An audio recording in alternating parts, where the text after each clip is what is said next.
so now we have a different background color for this section.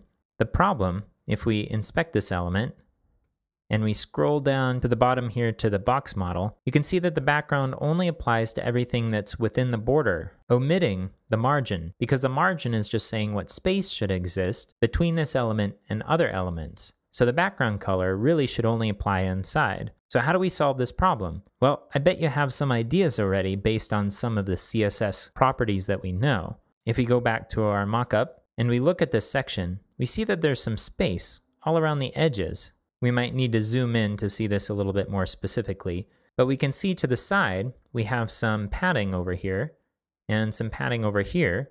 Also, there's some margin or padding at the top and the bottom. Now these arrows here kind of overstep the bounds of this edge, and so we'll have to deal with those separately. But for now, let's assume that the padding should be about this length. So I'm going to use a measuring tool, and again, we talked about measuring tools in a previous video, and we'll measure this out. So it's about 119 pixels from the edge. So I'll jump back to our editor. So here in our section different, let's add padding left, 121 pixels. Let's copy this, and we'll set the same for padding right. And then let's jump back to the mockup, and let's look at the padding at the very top here. So it's going to be about 54 pixels from top to bottom, but we'll also have to account for the margin that's being added by the heading. Let's see what happens if we set it to 54 pixels. I'm going to go back to our browser, and let's play with the styles here in the browser for a minute. I'm going to inspect this element to make sure that we're editing its styles. So over here it has H2 selected, but what we really want is a section around it. So I'll click on that.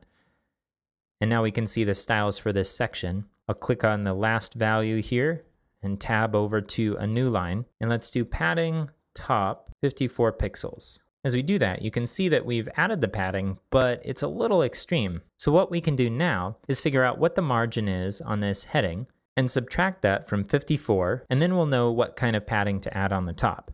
So I'm going to delete this.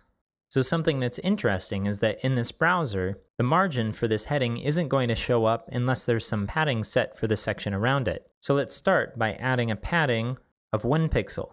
Okay, and now let's measure this. So we'll do from the top of the section all the way down. So it looks like it's about 30 pixels high. Now if we subtracted the 1 pixel we've already added, that would be 29 pixels. In total, we want 54. So if we take 54 and subtract 29 from it, then we're going to get 25. So let's add a padding top of 25.